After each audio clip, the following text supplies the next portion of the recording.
بسم الله الرحمن الرحيم. إن الحمد لله نحمده ونستعينه ونستغفره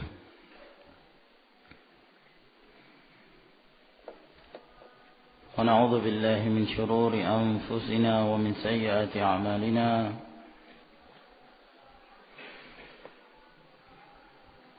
من يهده الله فلا مضل له ومن يضلل فلا هادي له، وأشهد أن لا إله إلا الله وحده لا شريك له، وأشهد أن محمدا عبده ورسوله، وصلى الله عليه وعلى آله وأصحابه وسلم تسليما كثيرا. أما بعد، معاشر المسلمين رحمكم الله. Alhamdulillah, pada malam hari ini kita masih diberi kesempatan untuk melanjutkan ta'lim kita dari pembacaan kitab At-Tibyan fi Adabi Hamalatil Quran. Dan kita telah menyelesaikan bab yang keempat yang menjelaskan tentang adab-adab belajar dan orang yang belajar serta adab-adab seorang yang mendidik. Faedah-faedah telah banyak kita ambil dari ucapan dan penukilan Al-Imam An-Nawawi rahimahullah ta'ala dari para ulama ussalaf radhiyallahu ta'ala anhum. Pada malam hari ini kita lanjutkan kembali ke bab yang berikutnya. Berkata Al-Imam Abu Zakaria Yahya bin Sharaf An-Nawawi rahimahullahu ta'ala, Al-Babul Khamis, bab yang kelima, fi adabi hamilil Quran, tentang adab-adab orang yang membawa Al-Quranul Karim. Apakah yang dimaksud membawa Al-Quran, yaitu membawa mushaf Al-Quranul Karim, ataukah sebagai seorang muslim yang tentunya pedoman mereka adalah kitabullah Al-Quranul Karim, sehingga kaum muslimin pada hakikatnya mereka adalah hamilul Quran, hamalatul Quran, orang-orang yang membawa Al-Quranul Karim, sebab mereka menjadikannya sebagai pedoman, petunjuk, pembimbing kepada jalan yang lurus.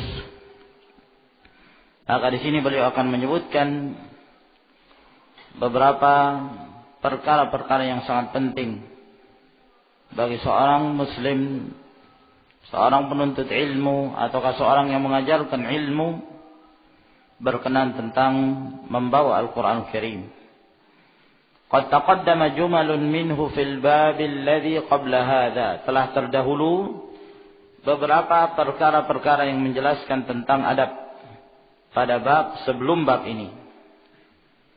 Wa min adabihi, dan di antara adab-adab seorang pembawa Al-Quran, ayyakuna ala akmalil ahwali wa akramish syama'il. Hendaklah seseorang yang membawa Al-Quranul Karim, yaitu seorang muslim, berada dalam keadaan sempurna keadaannya dan sempurna perangainya, memiliki perangai yang mulia, memiliki akhlak al-karimah berdasarkan tuntunan Al-Quran dan sunnah Nabi sallallahu alaihi wasallam. Wa ayyarfa'a nafsahu an kulli ma naha al-Qur'an anhu ijlalan lil-Qur'an, dan hendaklah dia mengangkat dirinya dari segala sesuatu yang Al-Quran melarang darinya. dalam rangka untuk memuliakan dan mengagungkan Al-Quranul Karim, maka hendaklah dia menjauhi semua itu. Apa-apa yang dilarang oleh Al-Quran, sebab Al-Quranul Karim adalah firman-firman Allah Subhanahu wa Ta'ala. Di dalamnya terdapat perintah-perintah dan larangan dari Allah Subhanahu wa Ta'ala. Maka mentaati apa yang terdapat di dalam Al-Quran adalah mentaati Allah. Dan melanggar larangan-larangan yang terdapat di dalam Al-Quran, maka melanggar Allah Subhanahu wa Ta'ala. Apa yang telah menjadi larangan-larangannya. Maka seorang yang membawa Al-Quran hendaklah dia memuliakan Al-Quran, yaitu dengan cara berada di atas akhlak yang baik, mulia, dan mengangkat dirinya dari segala akhlak dan perkara-perkara yang tercela yang dilarang oleh Al-Quran. Wa ayyakuna masunan 'an dani'il iktisab, dan seseorang tersebut terjaga dari mencari mata pencaharian yang rendah, yang hina, yang diharamkan oleh Allah Subhanahu wa Ta'ala dan Rasulnya. Tidak sepantasnya bagi hamilul Quran yang membawa Al-Quranul Karim untuk memasukkan ke dalam perutnya apa-apa yang diharamkan Allah Subhanahu wa Ta'ala dari makanan dan minuman. Demikian pula dalam hal memberi makan kepada keluarga. Hendaklah seorang menjaga diri, berhati-hati dari perkara-perkara yang syubhat, yang tersamarkan. Sebab yang demikian ini akan memberikan pengaruh dalam kehidupannya. Bagi seorang muslim hendaklah dia menjaga dirinya, menjaga keluarganya. Qu anfusakum wa ahlikum nara. Hendaklah kalian menjaga diri kalian dan keluarga kalian dari api neraka. Syarifan nafsi, hendaklah dia merasa mulia jiwanya. Menjadi seorang yang membawa Al-Quran, dia merasa mulia, tidak merasa rendah, tidak merasa hina. Dan dia yakin dengan berpegang teguh dengan Al-Quranul Karim, Allah Subhanahu wa Ta'ala akan mengangkat kedudukan dan derajatnya. Murtafi'an 'alal jababirati wal jufati min ahli dunya. Dan dia menjauhkan dirinya dari orang-orang yang sombong dan orang-orang yang rakus dari kalangan ahlud dunia. Orang-orang yang kering hatinya, orang-orang yang tidak dibasahi hatinya dengan zikrullah, dengan membaca Al-Quranul Karim. Maka seorang pembawa Al-Quran menjaga diri dari mereka, tidak merendahkan diri, tidak menghinakan diri di hadapan orang-orang yang sombong, ya. Walaupun dia hidup apa adanya, walaupun dia hidup miskin dan fakir, tapi dia memiliki sifat sebagai seorang yang afif. Wa man yasta'fif yu'iffahu Allah. Wa man yatasabbar yusabbiruhu Allah. Barang siapa yang menjaga dirinya, menjaga kehormatannya, maka Allah Subhanahu wa Ta'ala akan memelihara dia. Barang siapa yang benar-benar bersabar dalam menghadap kehidupan, Allah Subhanahu wa Ta'ala akan menjadikannya sebagai orang-orang yang sabar. Allah akan bantu, Allah akan tolong dia. Nah, jangan kita merendahkan diri di hadapan ahlud dunia, ya. Kalau kita semakin merendahkan diri, menghinakan diri di hadapan mereka, maka mereka menganggap bahwa dengan mempelajari agama Allah Subhanahu wa Ta'ala menjadikan orang hina, ya. Dan dia akan semakin bangga dengan dunianya. Nah, ini makanya jangan ngaji terus, ya. La tansa nasibaka minad dunya, pakai dalil juga. Jangan kamu lupakan kehidupanmu. Dalam kehidupan dunia ini kamu harus mencari nafkah. Cari nafkah terus, lupa ibadah, ya. Kamu harus cari pekerjaan, kamu harus cari maisha. Cari maisha terus, lupa ibadah. Nah, sehingga ketika ada panggilan Allah, ada panggilan manusia, ada panggilan pekerjaan, bagaimana ya? Nanti saya khawatir dikeluarkan dari pekerjaan hanya gara-gara keluar untuk melaksanakan sholatul jamaah misalnya. Ya, akhirnya tinggalkan sholat jamaah. Datang sholatul asar, wah sibuk ini gimana? Besoklah sholat jamaahnya. Ya. Sholat asarnya nantilah mendekati maghrib. Akhirnya ibadah selalu dikesampingkan. Tapi dia mendapatkan dunia terus. Dia mendapatkan rezeki. Dia mendapatkan harta yang melimpah. Setiap bulan mendapatkan gaji yang besar. Ya. Sementara orang yang belajar, orang yang ngaji kok sering mendapatkan musibah ya. Kenapa kok saya rajin sholat ke masjid, tapi dalam perdagangan rugi? Nah, kenapa kok saya semakin ngaji, semakin bangkrut, semakin lama semakin bangkrut, harta saya semakin lama semakin habis? Kenapa ya? Akhirnya dia merendahkan diri di hadapan orang-orang yang terpesona dengan kehidupan dunia. Nah, makanya kamu jangan ngaji terus. Ya. Kamu mau masuk jadi pekerja, kamu mau bekerja di perusahaan ini, jenggotmu harus dipotong. Masa hanya gara-gara jenggot kamu nggak mau kerja, gimana? Ya.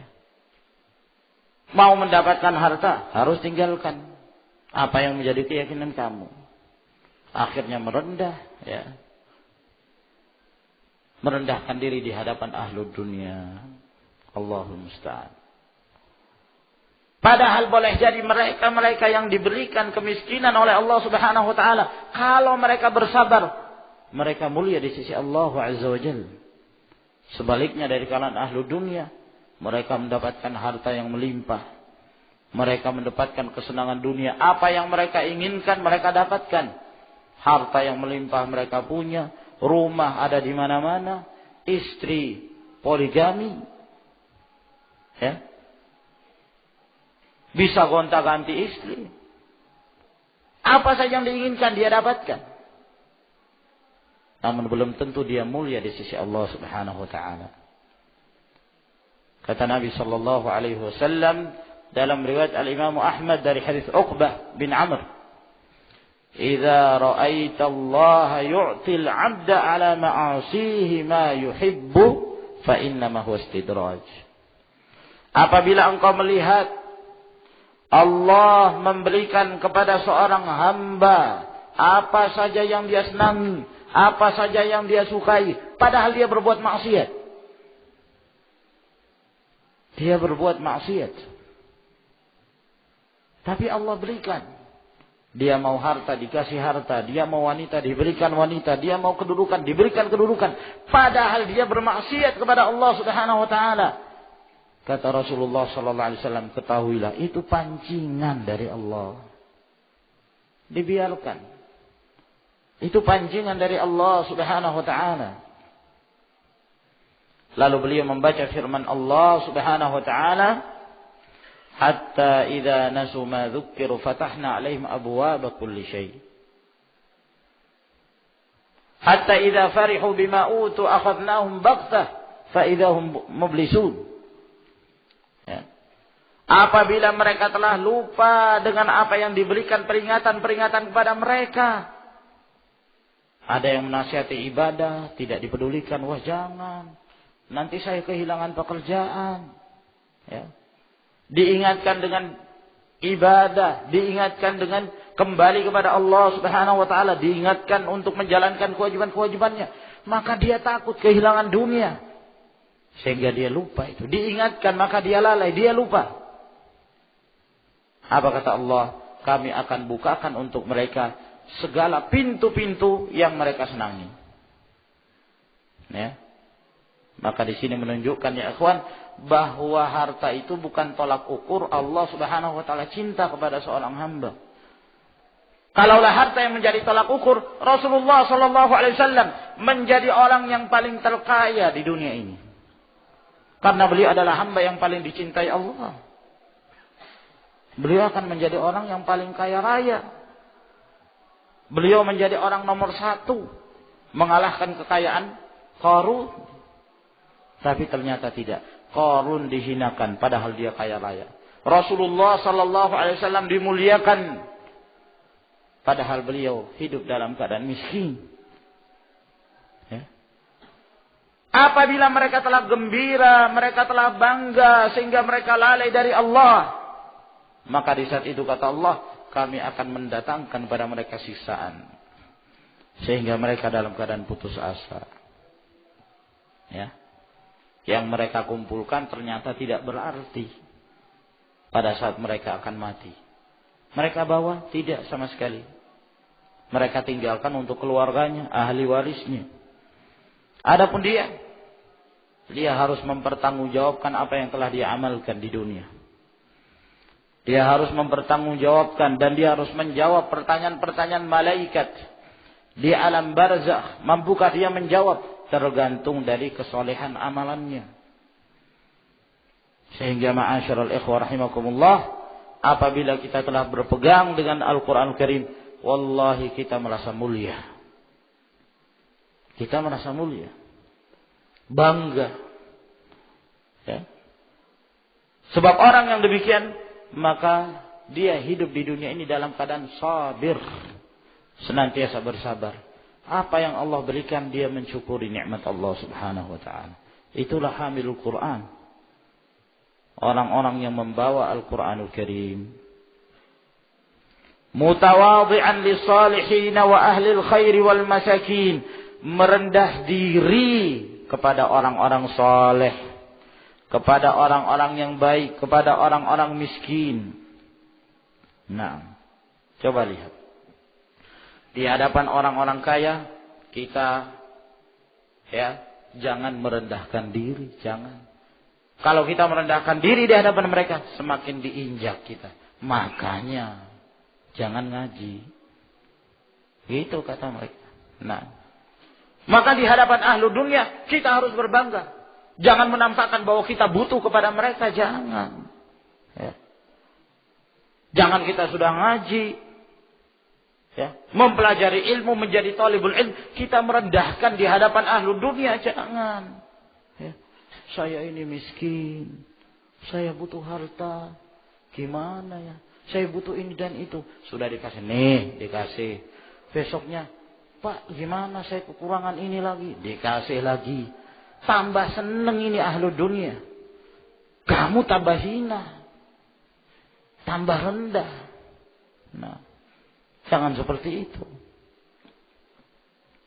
Tapi di hadapan orang-orang saleh, di hadapan al-masakin, orang-orang yang rendah, orang-orang miskin, kita merendah diri. Ya.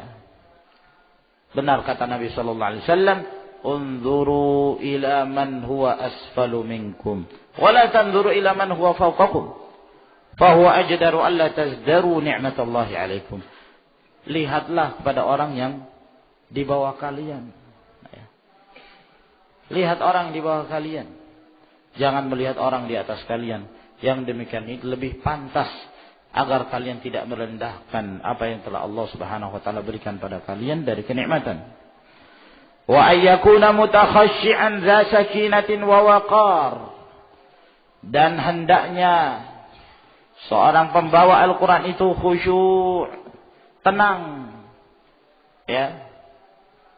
Tidak terburu-buru dalam menyikapi sesuatu. Faqad ja'a Umar bin Al-Khattab radhiyallahu anhu annahu qala. Telah datang dari Umar bin Al-Khattab radhiyallahu ta'ala anhu bahwa beliau mengatakan, "Ya ma'syaral qurra, wahai sekalian para qurra."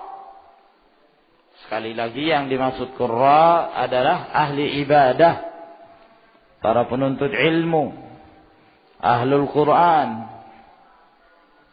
Wahai sekalian para qurra, irfa'u ru'usakum faqad wadaha lakumut tariqu. Angkatlah kepala-kepala kalian, berbanggalah kalian dengan apa yang kalian miliki. Sungguh telah nampak bagi kalian jalan yang benar. Ya. Sungguh telah jelas bagi kalian jalan menuju jalan Allah. fastabiqul khairat, maka berlomba-lombalah kalian kepada kebaikan. La takunu iyalan 'alan nas. Janganlah kalian menjadi orang-orang yang butuh kepada manusia. Jangan. Ya. Karena kalau kita butuh kepada orang, orang itu memberikan kita sesuatu karena kita yang memulai, maka kita merasa punya sesuatu yang harus dibalas kepada orang itu. Ya. Dia memiliki jasa kepada kita. Karena dia memiliki jasa kepada kita, maka dia terangkat, kita yang rendah. Yang memberikan terangkat dan yang diberi rendah kedudukannya. Ya. Maka jangan merasa butuh kepada apa yang ada di tangan manusia. Merasa cukup dengan apa yang ada. Iqna' bil qalil. Cukuplah dengan apa yang ada. Ya, mensyukuri nikmat Allah Subhanahu wa taala. Wa an Abdullah bin Mas'ud radhiyallahu anhu qala, dari Abdullah bin Mas'ud radhiyallahu taala anhu, beliau mengatakan, yanbaghi li hamilil Qur'ani ay yu'arrifa bilailihi idzan nasu naimun. Sepantasnya lah bagi para pembawa Al-Qur'anul Karim agar dia membiasakan malamnya di saat manusia dalam keadaan tidur. Maksudnya dia membiasakan di malam hari bersama Al-Quran. Apakah membaca Al-Quran atau salatul lail?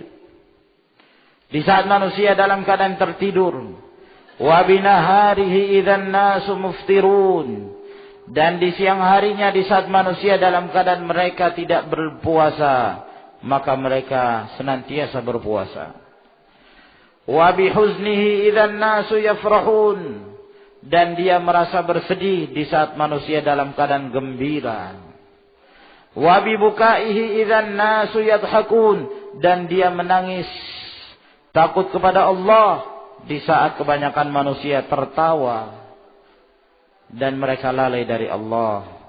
Wa bi samtihi idzan nasu yakhudun. Dan dia diam di saat manusia berbicara. Ya, dan bersenda gurau antara satu dengan yang lainnya. Wa bi khusyu'ihi idzan nasu yakhtalun. Hendaklah dia menjaga kekhusyuannya di saat manusia menyombongkan diri mereka.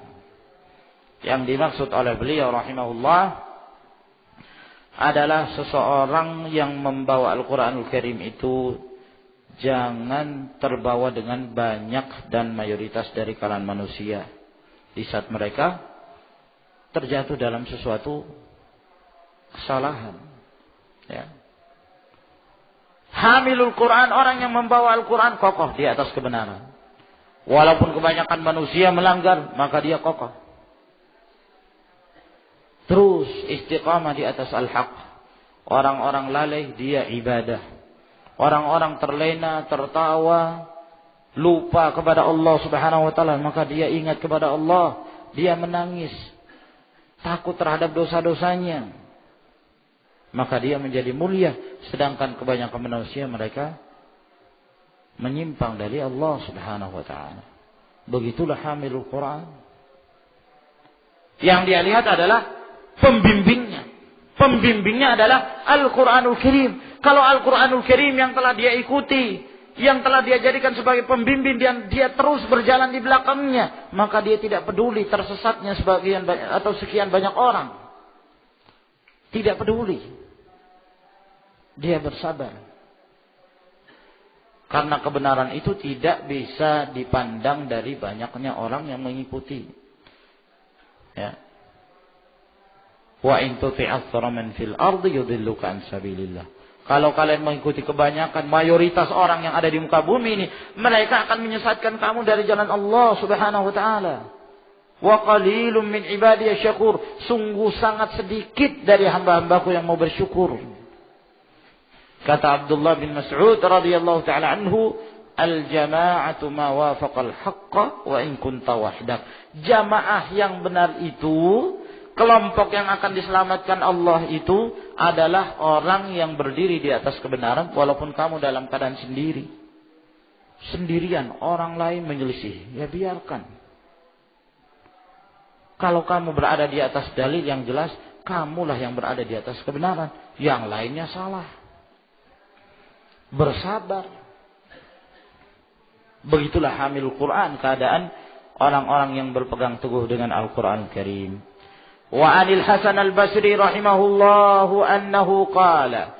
Dan dari Al-Hasan al-Basri rahimahullah, beliau mengatakan, inna man kana qablakum ra'awul Qur'ana rasaila min rabbihim.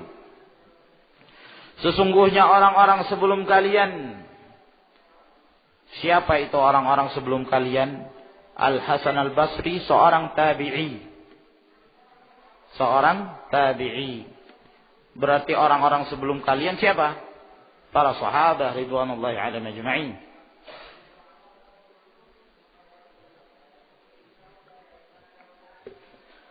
Sesungguhnya orang-orang sebelum kalian ra'awul Qur'ana, mereka memandang Al-Quran itu sebagai rasaila min rabbihim.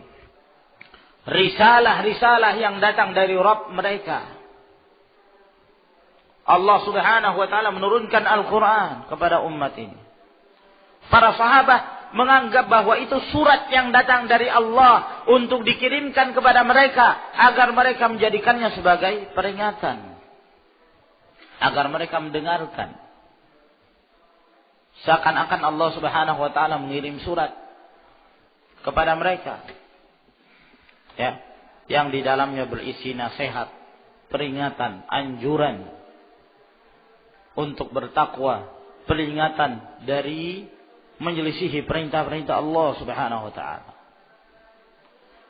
Fakanu yatadabbarunaha bil-lail wa yanfudhunaha fin-nahar. Sehingga mereka senantiasa mentadabburinya, mendalami Al-Qur'anul Karim tersebut. Di malam hari mereka mempelajarinya, mereka berusaha untuk memahaminya, mereka mentadabburinya, mengambil faedah-faedah yang terkandung di dalamnya. Lalu mereka pun mengamalkannya di siang hari. Di malam hari mereka pahami, di siang hari mereka amalkan dan mereka terapkan. Begitulah para sahabat ridwanullahi alaihim ajma'in. Mereka orang-orang yang paling bertakwa. Mereka adalah manusia yang terbaik setelah Rasulullah sallallahu alaihi wasallam. Mereka adalah generasi yang terbaik disebabkan karena mereka memiliki 3 sifat. A'lam, aslam, ahkam. Mereka orang yang paling banyak ilmunya. Karena yang mendidik langsung adalah Rasulullah sallallahu alaihi wasallam. Mereka adalah orang-orang yang paling selamat dibandingkan orang-orang setelahnya.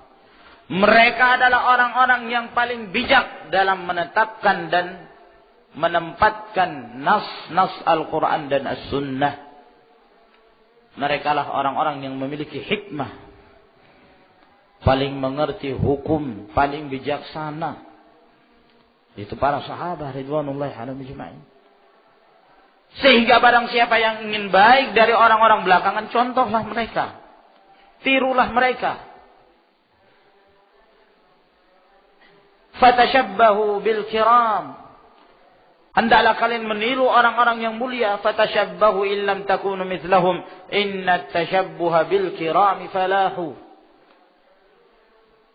Tirulah mereka walaupun kalian tidak bisa seperti mereka. Tidak seorang pun dari kita bisa seperti para sahabat. Akan tetapi meniru mereka, mencontoh mereka, orang-orang yang mulia, itu adalah kemenangan, kemuliaan. Wa 'anil Fudail bin Iyad rahimahullah. Dan dari Al-Fudail bin Iyad rahimahullahu ta'ala, seorang dari kalangan tabi'ut tabi'i yang dikenal dengan julukan Imamul Haramain, Abidul Haramain, ahli ibadahnya Haramain, Makkah dan Madinah. Padahal sebelumnya Fudail bin Iyad ini, sebelum beliau bertaubat, beliau termasuk di antara qati'ut tariq, perampok jalanan, ya, yang suka menahan orang di jalan. Kalau ada kafilah yang lewat maka dia menahannya. dan orang ketakutan, ya. Nah, suatu ketika pada saat dia hendak melakukan kebiasaannya, tiba-tiba ada kafilah yang lewat sambil membaca firman Allah Subhanahu wa taala, dan dia mendengarkan, alam ya'ni lil ladzina amanu an takhsha'a qulubuhum li dzikrillah. Apakah belum tiba masanya bagi orang-orang beriman hatinya menjadi khusyuk, tunduk untuk berzikir kepada Allah? Ini didengarkan oleh Fudail bin Iyad. Ketika dia mendengarkan ayat itu dilantunkan, maka takutlah dia. Sambil dia mengatakan, raja'na, kami sudah kembali ya Allah, kami bertobat kepadamu ya Allah. Maka dia tinggalkan kebiasaannya. Nah, sehingga dia menjadi ahli ibadah, alim minal ulama radhiyallahu anhu. Beliau mengatakan rahimahullah, yanbaghi li hamilil Qur'an ay yakuna lahu hajatun ila ahadin minal khulafa'i faman dunahum. Sepantasnya lah bagi orang-orang yang membawa Al-Quran agar dia tidak memiliki hajah, dia tidak merasa butuh kepada seorang pun. Apakah dia khalifah, apakah dia pemimpin, apakah dia presiden, atau yang semisalnya, atau yang lebih rendah kedudukannya. Seorang membawa Al-Quran bertawakal kepada Allah Subhanahu wa taala. Fatawakkal 'ala Allah innaka 'alal haqqil mubin. Bertawakkallah kepada Allah. Wa man yatawakkal 'ala Allah fa huwa hasbuh. Barang siapa yang bertawakal kepada Allah, maka Allah Subhanahu wa taala lah yang mencukupinya. Wa anhu aidan qala, dan juga dari beliau mengatakan, hamilul Qur'ani hamilu rayatil Islam. Orang yang membawa Al-Quran sesungguhnya dia membawa bendera Islam. La yanbaghi lahu ayyalhu wa ma'a man yalhu. Maka tidak sepantasnya lah baginya untuk lalai bersama dengan orang-orang yang lalai. Wala yashu ma'a man yashu. Dan tidaklah dia sama lalai, ya. Tidaklah dia terlalaikan bersama dengan orang-orang yang lalai. Wala yalghu ma'a man yalghu. Dan tidaklah dia berbuat sia-sia, berbuat yang tidak ada faedahnya bersama dengan orang-orang yang berbuat sesuatu yang tidak ada faedahnya. Ta'ziman li haqqil Qur'an, dalam rangka untuk mengagungkan hak Al-Qur'anul Karim. Faslun, pasal yang berikutnya. Wa min ahammi ma yu'maru bihi ay yahdhara kullal hadri min ittikhadhil Qur'ani ma'ishatan yaktasibu biha. Di antara perkara yang terpenting yang diperintahkan agar orang yang membawa Al-Quran hendaklah berhati-hati, dengan sungguh berhati-hati dari menjadikan Al-Quran ini dijadikan sebagai ma'isyah, untuk mencari dunia dengan perantaraan Al-Quranul Karim. Ya, melalui Al-Quran dia mencari nafkah. Jadi sengaja dia belajar Al-Quran, dan sengaja dia mengajarkan Al-Quran. Dari awal dia belajar Al-Quran, keinginannya supaya dia pintar. Kalau dia pintar, maka dia pandai membaca Al-Quran, mengerti tajwidnya, tahu ilmunya. Setelah itu berarti dia bisa mengajarkan Al-Quran kepada yang lain. Kalau dia bisa mengajarkan Al-Quran kepada orang lain, berarti orang-orang memanggilnya sebagai ustadz. Kalau orang-orang memanggilnya sebagai ustadz, berarti dia sudah tergolong di antara para da'i. Kalau dia termasuk dari kalangan para da'i, maka dia akan diundang sana sini. Nah, kalau sudah diundang sana sini, ya lumayan juga hasilnya. Nah, ya, bayangkan sekali ceramah sekian, Kalau dalam sehari saya bisa berceramah di luar, apakah di pengajian ibu-ibu, ya, ataukah di pengajian di perusahaan, ataukah di kajian-kajian halaqah-halaqah, sekali ngisi lumayan kalau 50.000. Kadang-kadang ada yang beli 100.000. Tidak jarang yang mengasih 150.000. Nah, itu sekali. Kalau 5 kali dalam sehari, 150 kali 5 berapa ya kawan? Hah? Berapa? 750.000 sehari. Kalau sepekan berapa itu? Kali 7.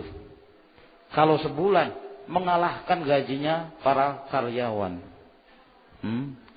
Kalah gajinya para karyawan. Wah, ini bisnis besar juga ini Al-Quran ini. Bagus juga. Ya. Belum kalau ada pertandingan. Kalau dia pandai membaca Al-Quran, ikut musabaqah tilawatil Quran, dapat hadiah. Ya. Nah, kalau dia sudah senior, maka dia yang menjadi juri juga dapat uang. Kalau menjadi juri bukan hanya sekedar juri, dapat juga. Jadi ini peluang yang besar ini untuk menghasilkan, ya. Menjadi khatib, menjadi ustadz, menjadi dai. Nah, dan peluang besar untuk buat proposal ke sana kemari. Ya. Cari uang ke sana kemari, masukkan ke perusahaan fulan, ya, dapat duit. Nah. Ya. Iya, sebagiannya untuk buat masjid, sekali-kali sebagiannya masukkan ke kantong lah. Nah. Allahumma musta'an. Akhirnya menjadi rendah kedudukannya, ya. Jadi rendah. Ketika mendengarkan ada yang menggiurkan, maka dia yang meminta, tolong saya dijadwalkannya di situ. Ya. Kenapa? Karena lumayan penghasilannya. Nah, apalagi kalau dia pandai melucu, wah sangat senang betul para hadirin. Ya, dia akan semakin melakukan hal-hal yang disenangi oleh para hadirin. Lah gimana kamu kok mengisi di tempat ikhtilaf? Kan di hadapan ibu-ibu. Kan wajib menundukkan pandangan. Kan harus pakai hijab. Ya, sekali-kali lah. Gimana sih? Ya. Gimana kalau kita nggak ngisi? Nanti orang lain yang mengisi. Wah, bisa juga dia cari dalil. Kalau bukan saya ngisi, nanti orang sesat. Nanti dari kalangan jil yang mengisi. Gimana tambah sesat ibu-ibu itu? Kesian. Maka biarlah saya yang jadi korban. Pakai dalil juga kadang-kadang. Allahumma musta'an. La haula wala quwwata illa billah. Maka beliau mengatakan berhati-hati dari menjadikan Al-Quran sebagai ma'isyah untuk mencari nafkah, waliyadzubillah. Faqad jaa an Abdurrahman bin Shibil radhiyallahu anhu qala Rasulullah sallallahu alaihi wasallam. Sungguh telah datang dari Abdurrahman bin Shibil. Ya, shinnya di kasrah. Radhiyallahu taala anhu berkata, bersabda Rasulullah sallallahu alaihi wasallam, Iqra'ul Qur'an, hendaklah kalian membaca Al-Quran. Wala ta'kulu bihi, dan jangan kalian makan dengannya. Maksudnya jangan kalian mencari penghidupan, cari ma'isyah melalui Al-Quran. Wala tajfu anhu, dan janganlah kamu jauh dari Al-Quran sehingga kamu tidak membacanya. Wala taghlu fihi, dan jangan pula kamu berlebih-lebihan. Para ulama menafsirkan, menjelaskan maksud berlebih-lebihan di sini, apakah mereka mentakwilnya dengan penakwilan yang batil sehingga mereka keluar melampaui batasan-batasan Allah Subhanahu wa taala, ataukah maksudnya dia hanya memfokuskan dirinya, ya, untuk menjadi seorang yang ahli terhadap Al-Quran sehingga lupa dari ibadah-ibadah yang lain. Pokoknya Al-Quran, ya. Baca Al-Quran terus. Ini sudah tiba waktunya sholat jamaah, ya saya masih baca Quran. Sholat jamaah kan wajib, iya, tapi kan saya baca Quran. Baca Quran terus, ya. Sibuk memperbaiki bacaannya. Nah ini berarti dipertanyakan, Dia baca Al-Quran yang sebenarnya baca Quran itu ibadah. Seorang kan baca Al-Quran untuk mendapatkan pahala di sisi Allah Subhanahu wa taala. Itu kan ibadah. Ketika dia meninggalkan kewajiban-kewajiban yang lain, berarti dipertanyakan niat dia ketika membaca Al-Quran untuk apa? Ya. Jangan-jangan untuk mendapatkan dunia itu tadi. Dia berusaha keras untuk pandai membaca Al-Quran, bacaan yang bagus, sehingga orang tertarik ketika dia membacakan Al-Quran. Allahumma musta'an. Hadis ini disebutkan oleh pentahqiq kitab ini hadis yang sahih. Wa an Jabir radhiyallahu anhu anin Nabi sallallahu alaihi wasallam, dan dari Jabir radhiyallahu ta'ala an, dari Nabi sallallahu alaihi wasallam beliau bersabda, Iqra'ul Qur'an Iqra'ul Qur'an, bacalah oleh kalian Al-Qur'an. Naam. Pada riwayat ini sebenarnya ada tambahan yang tidak disebutkan di sini. Wabtaghu bihillaha ta'ala. Hendaklah kalian mencari, mengharapkan dengan baca Al-Quran itu, mengharapkan Allah Subhanahu wa ta'ala. Itu ada tambahannya itu. Ya. Di sini tidak disebutkan. Bacalah oleh kalian Al-Quran. Min qabli ayyatiya qaumun. Sebelum datangnya suatu kaum. Yuqimunahu iqamatal qidhi. Yang mereka menegakkan bacaan Al-Quran itu seperti menegakkan anak panah. Seperti menegakkan anak panah. Ya.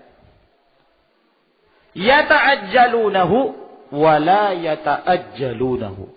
Yang mereka terburu-buru untuk mendapatkan hasilnya dan mereka tidak memperlambatnya untuk mendapatkan hasil di akhirat. Kata Nabi sallallahu alaihi wasallam, bacalah Al-Qur'an dan perbaiki niat. Kalian membaca Al-Quran mengharapkan Allah Subhanahu wa ta'ala dan keridhaannya. Sebelum datang satu kaum yang mereka membaca Al-Quran seperti mereka menegakkan anak panah. Di mana menegakkan anak panah itu? Dia mengambil anak panah lalu dia lempar. Sehingga anak panah itu keluar dari busurnya dengan begitu cepat. Melesat. Nah, ya. Rasulullah SAW menggambarkan saking cepatnya anak panah itu seperti cepatnya orang-orang yang membaca Al-Quran ini untuk mendapatkan hasilnya. Dia terburu-buru, dia membaca Al-Quran Karim untuk tergesa-gesa mendapatkan hasilnya di dunia. Dan dia sudah mendapatkan itu. Ya, mendapatkan upah. Sengaja dia membaca Al-Quran Karim. Sengaja dia belajar Al-Quran Karim untuk mendapatkan sesuatu di dunia. Dia tergesa-gesa untuk mengambil hasilnya. Wala yata'ajjalunahu, sehingga dia tidak memperlambat, mengharapkan agar mendapatkan pahala di akhirat. Maka ini tidak diperbolehkan. Ya, membaca Al-Quran untuk kepentingan dunia. Rawahu Abu Dawud. Hadis ini diriwayatkan oleh Abu Dawud. Bima'nahu, dengan maknanya, min riwayati Sahal bin Sa'ad. Dari riwayat Sahal bin Sa'ad radhiyallahu ta'ala anhu. Ma'nahu yata'ajjaluna ajrahu. Maknanya mereka terburu-buru untuk mendapatkan upahnya. Imma bimalin, apakah mendapatkan harta, wa imma bisum'atin, ataukah karena riya, sengaja untuk memperdengarkan agar mendapatkan pujian, au nahwihima, ataukah yang semisalnya. Hadis ini disahihkan oleh para ulama, dihasankan oleh Syekh Al-Albani rahimahullah. Nah, maka ini juga peringatan dari Nabi alaihi salatu wassalam dari menyalahi niat yang ikhlas pada saat membaca Al-Quran Al-Karim. Wa an Fudail bin Amr radhiyallahu anhu qala, dan dari Fudail bin Amr radhiyallahu ta'ala beliau mengatakan, dakhala rajulani, min ashabi Rasulillah sallallahu alaihi wasallam masjidan. Ada 2 orang dari sahabat Nabi sallallahu alaihi wasallam suatu ketika masuk ke dalam masjid. Falamma sallama al-imam qama rajulun. Ketika imam selesai salam, maka berdirilah seorang laki-laki, fatala ayatin minal Qur'an. Maka dia pun membaca beberapa ayat dari Al-Qur'anul Karim. Jadi kebiasaan orang-orang dahulu, ya. Kebiasaan mereka, ada sebagian mereka yang mencari harta dunia dari masjid ke masjid untuk mendapatkan kepentingan dunia, mendapatkan harta. Jadi mereka pindah dari satu masjid ke masjid yang lain. Sama seperti para pengamen di zaman sekarang ini, pindah dari satu bus ke bus yang lain. Alhamdulillah nggak sampai masuk ke masjid. Para pengamen itu hanya pindah dari satu bus ke bus yang lain. Naik ke satu bus, ngamen. Setelah itu, ya, ngedarkan agar diberikan uang, upah dari ngamen. Kalau dahulu tidak. Mereka-mereka dari kalangan ahlu dunia, mereka memanfaatkan keahlian mereka, bacaan Al-Quran mereka, hafalan hadis mereka untuk mencari ma'isyah, untuk mendapatkan penghidupan dari masjid ke masjid. Jadi kalau habis sholat, ya, mereka ini berdiri, ya, habis sholat. Ada yang baca Al-Quran Karim. Setelah baca Al-Quran, ya, maka dia pun mendatangi setiap shaf sambil mengedarkan, ya, sorbannya kah atau yang semisalnya. Nah, ada juga yang membaca hadis, ya, selesai sholat baca hadis. Nah, dan tidak sedikit dari mereka yang sengaja berdusta atas nama Rasul sallallahu alaihi wasallam demi untuk mendapatkan dunia, penghidupan. Nah, zaman-zaman dahulu, zaman riwayat, tidak sedikit dari mereka sengaja berdusta. Sementara orang-orang yang hadir, mereka semangat ketika mereka mendengarkan hadis. Ya, sehingga dijadikan kesempatan oleh mereka-mereka ini, orang-orang yang bodoh ini. Selesai sholat berdiri. Ya, telah memberitakan pada kami Zuhri dari Anas bin Malik dari Rasulullah SAW bahwa beliau bersabda, baca hadis. Ya, kalau hadisnya ini menarik, ya, kalau hadisnya yang masyhur, ya mungkin 1-2 orang lah yang ngasih, ya, ada yang ngasih uang. Nah, mungkin hadisnya innamal a'malu binniyat, wah hadis yang masyhur, sudah banyak orang dengarkan, ya, oh ini sudah biasa didengarkan, tapi kasihlah. Nah, tapi kalau membacakan hadis yang baru mereka dengarkan, apalagi kalau ada keajaiban-keajaiban di dalamnya. Salah satu ciri-ciri hadis yang palsu, kalau di dalam hadis itu ada keanehan, ya. Satu amalan yang ringan akan tapi memiliki pahala yang besar sekali. Nah, ini yang jadikan kesempatan oleh mereka. Baca hadis, bersabda Rasulullah SAW, bacakan hadis, sehingga kalau hadis itu baru mereka dengarkan, terlebih kalau pahalanya besar, itu mereka jazakallah khair sambil nyumbang, jazakallah khair sambil nyumbang. Nah, ya, satu ketika Al-Imam Ahmad bin Hanbal bersama dengan Yahya bin Ma'in masuk ke dalam sebuah masjid, ya, masuk ke masjid, sholat di situ. Setelah mereka sholat jamaah, tiba-tiba ada orang yang berdiri. Nah, dalam keadaan dia membaca hadis, ya. Ketika dia berdiri, dia mengatakan, dengarkan, rahimakumullah, telah memberitakan kepadaku Ahmad bin Hanbal dan Yahya bin Ma'in. Keduanya mengatakan, dari fulan, Rasulullah sallallahu alaihi wasallam bersabda, bacakan hadis. Aneh betul hadisnya. Imam Ahmad dengar kaget. Saya enggak pernah meriwayatkan hadis macam ini. Kamu apa pernah, Yahya bin Ma'in? Enggak pernah.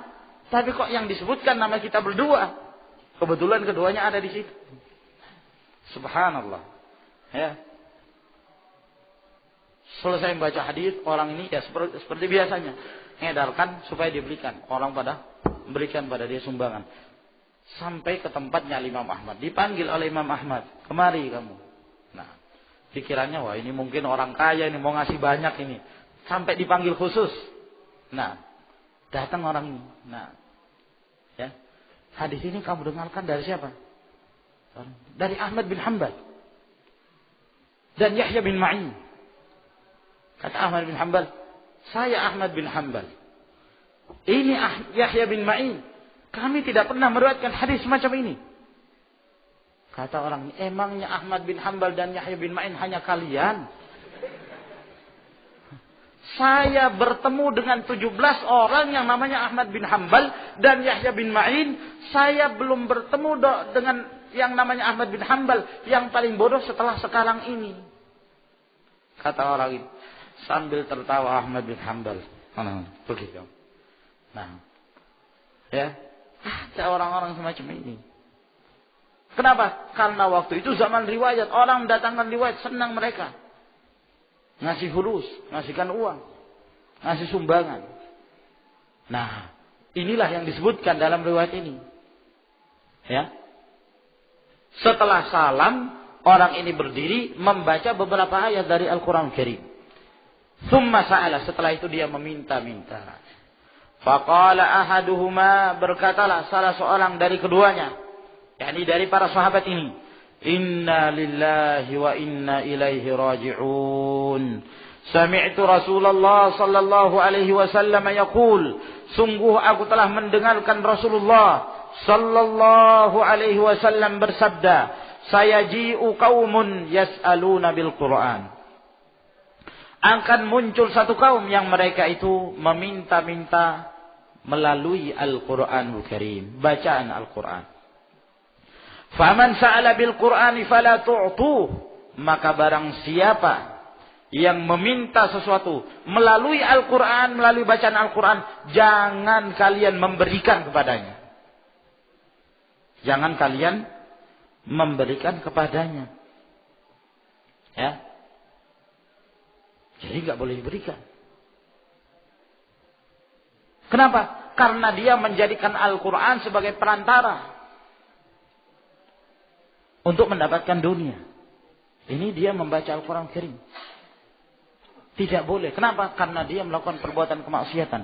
Jangan kamu berikan. Kata Rasul Sallallahu Alaihi Wasallam. Ya. Berarti di sini kita bisa mendapatkan faidah.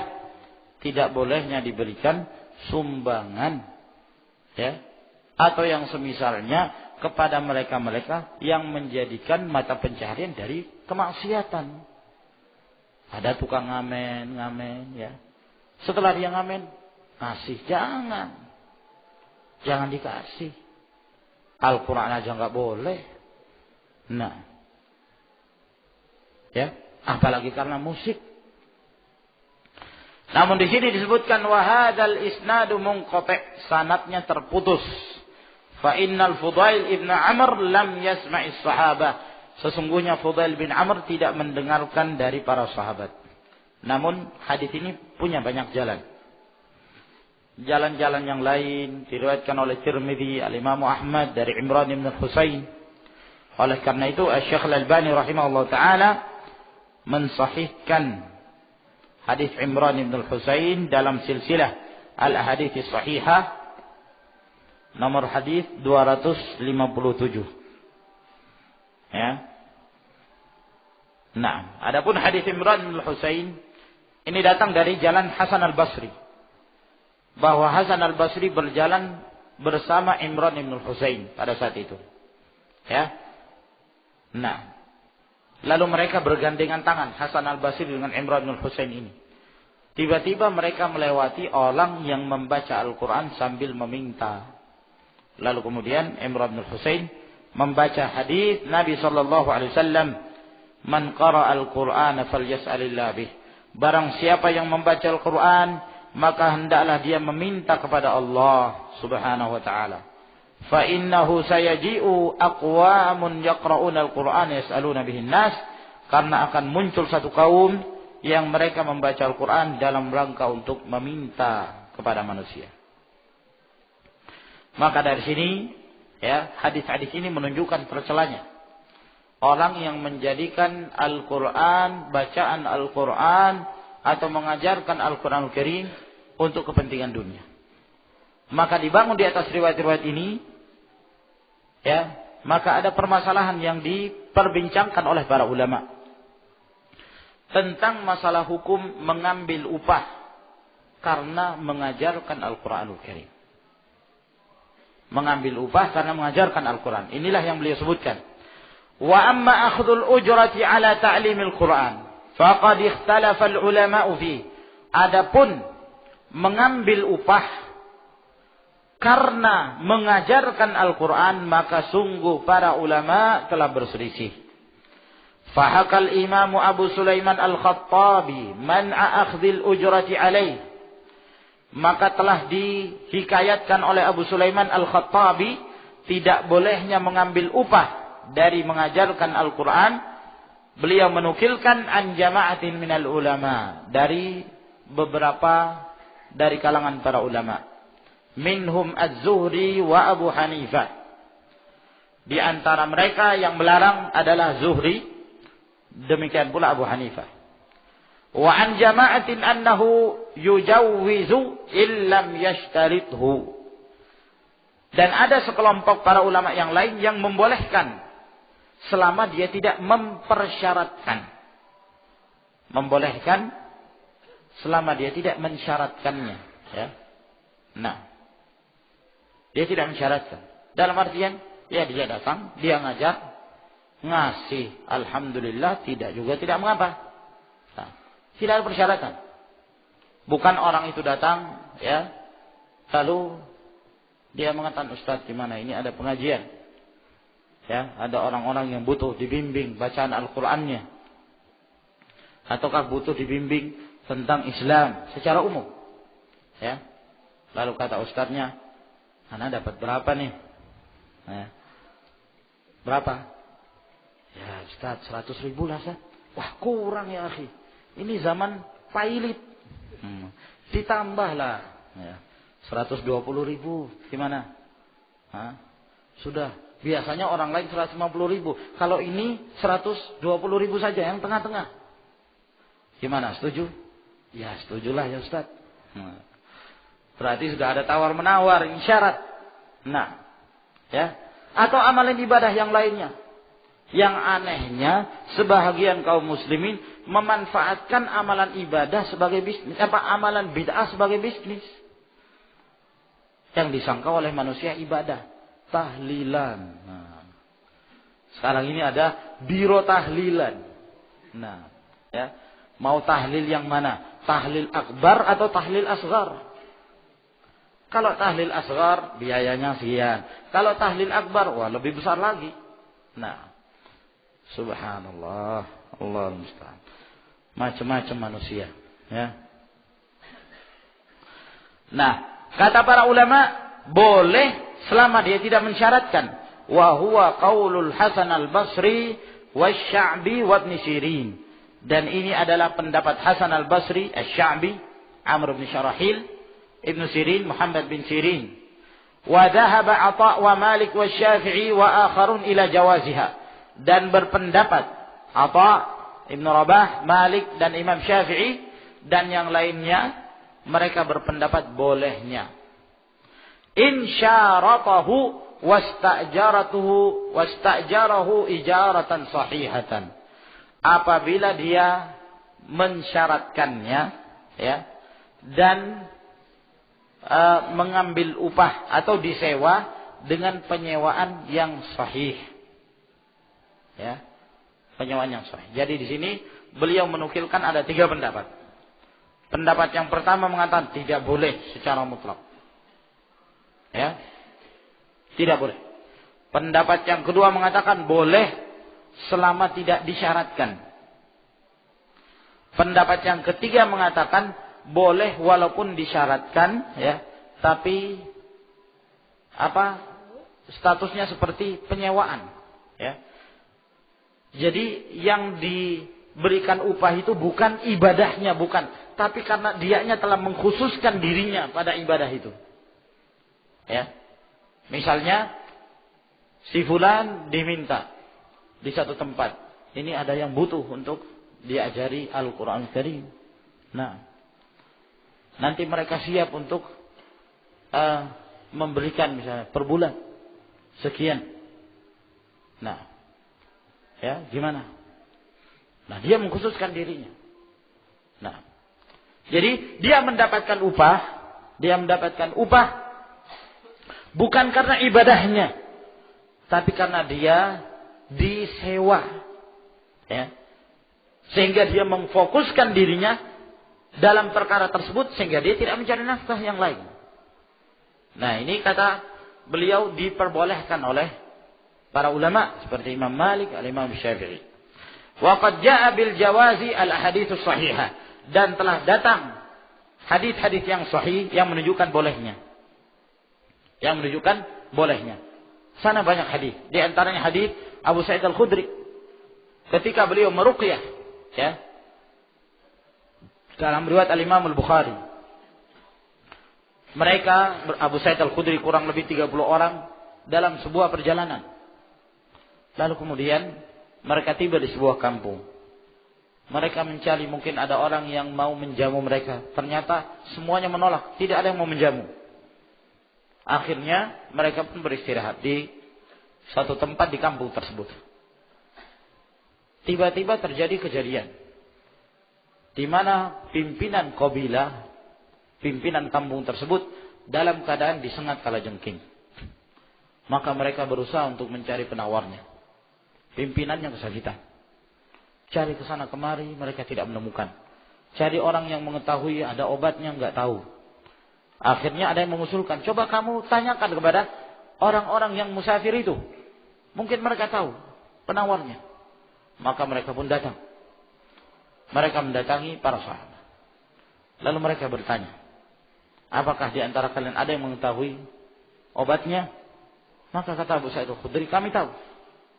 Akan tetapi kami mengharapkan ada balasannya, ada upah, ju'lah, ya, dari pengobatan tersebut.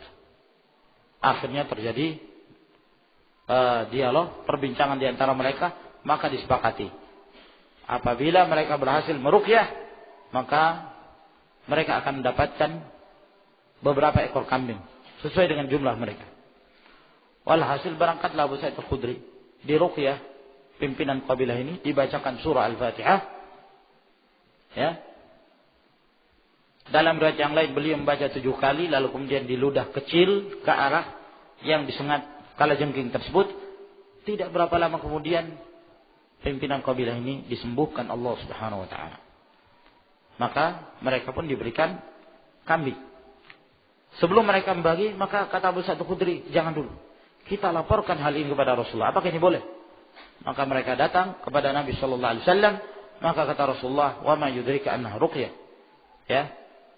Nah, bukankah kalian mengetahui bahwa memang Al-Fatihah itu adalah ayat ruqyah? Sampai Rasulullah SAW mengatakan, juga bagikan untuk saya ingin mendapatkan dari pembagian kambing itu. Iktasimuli. Nah, menunjukkan bukan saja beliau setuju, bahkan beliau pun ingin merasakan dari hasil upah ruqyah tersebut. Dan hadis-hadis yang lain. Hadis Nabi SAW, "Inna haqqa ma akhadtum alaihi ajra kitabullah." Sesungguhnya yang paling berhak bagi kalian untuk mengambil upahnya adalah kitab Allah Subhanahu wa taala. Hadis-hadis menunjukkan bolehnya. Sementara hadis-hadis yang tadi menunjukkan tercela. Ditambah lagi, wahtajja man manaha bi hadithi Ubadah bin Samit. Dan berhujjah orang yang melarang mengambil upah dengan hadis Ubadah ibn Samit, annahu 'allama rajulan min ahli suffati al-Qur'ana, bahwa beliau mengajarkan kepada seorang laki-laki dari penduduk Suffah, yaitu orang-orang yang tinggal di Masjid Nabawi. Ubadah ibn Samit mengajarkan Al-Qur'an kepadanya. Fa ahda lahu qausan. Ya, setelah dia mengajarkan Al-Qur'an, orang ini pun menghadiahkan kepada Ubadah bin Samit busur, ya, panah. Nah, dihadiahkan. Maka hal ini pun dikabarkan kepada Nabi SAW. Faqala lahu an-nabiy sallallahu alaihi wasallam.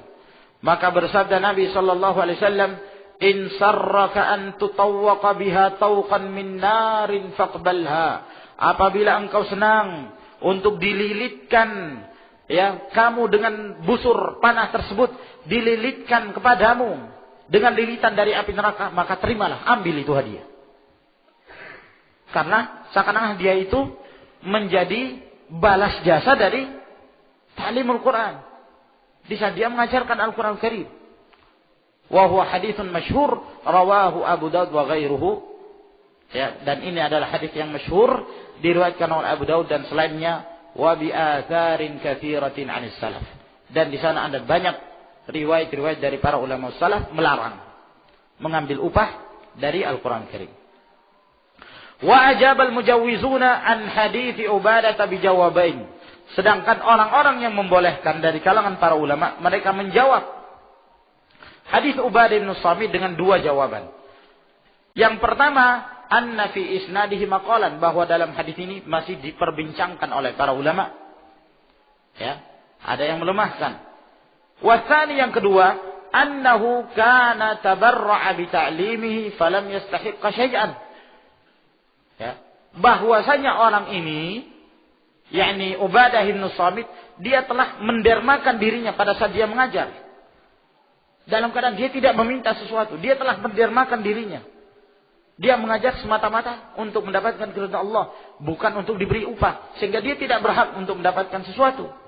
Tsumma uhdiya ilaihi ala sabilil iwad. Kemudian diberikan kepadanya busur panah tersebut, seakan-akan itu menjadi pengganti dari pengajaran dia terhadap Al-Quran. Falam yajuz lahul akhdhu, sehingga tidak boleh dia untuk mengambilnya. Bi khilafi man yaqidu ma'ahu ijaratan qabla ta'lim. Beda keadaan ini dengan orang yang sudah ada kesepakatan, ya, di mana orang ini disewa untuk mengajarkan Al-Quran sebelum dia mengajar.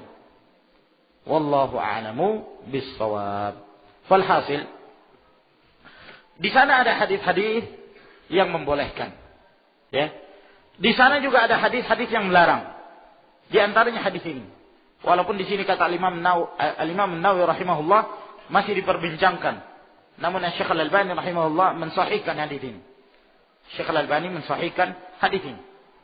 Walhasil, di sana ada riwayat yang kelihatan yang bertentangan. Oleh karena itu, inilah yang menyebabkan berselisihnya para ulama tentang hukum mengambil upah. Ya. Nah, pendapat yang pertama mengatakan tidak boleh sama sekali. Ada yang mengatakan boleh, asal jangan disyaratkan. Ada yang mengatakan boleh disyaratkan, tapi dalam bentuk penyewaan. Ya, disewa. Jadi sebelum dia mengajar, dia disewa orang tersebut untuk tinggal, ya, di tempat tersebut khusus untuk mengajar. Nah, ini ada tiga pendapat.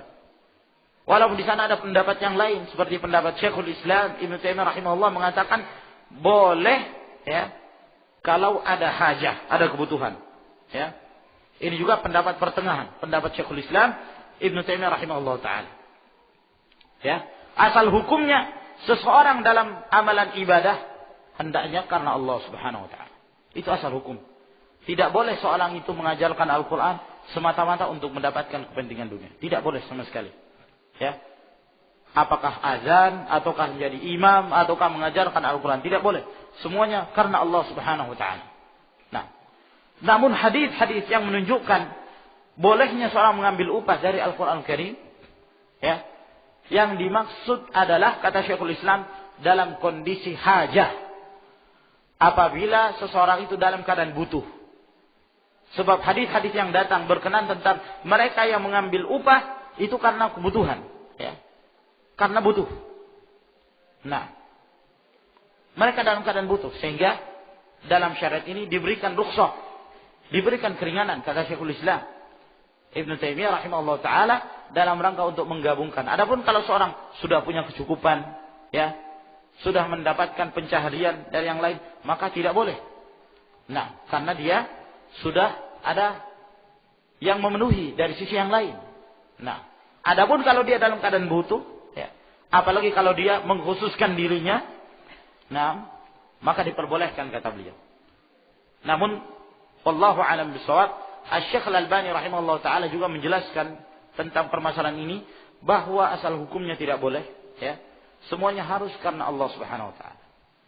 Sehingga apabila seseorang, ya, diangkat ataukah ditunjuk untuk mengajar Al-Qur'an atau menjadi imam atau menjadi muadzin di sebuah masjid, maka jangan dia meniatkan bahwa, ya, dia melakukan itu, bahwa azannya, ibadahnya, lalu kemudian dia mendapatkan upah itu sebagai balasan dari ibadah yang dia kerjakan. Jangan.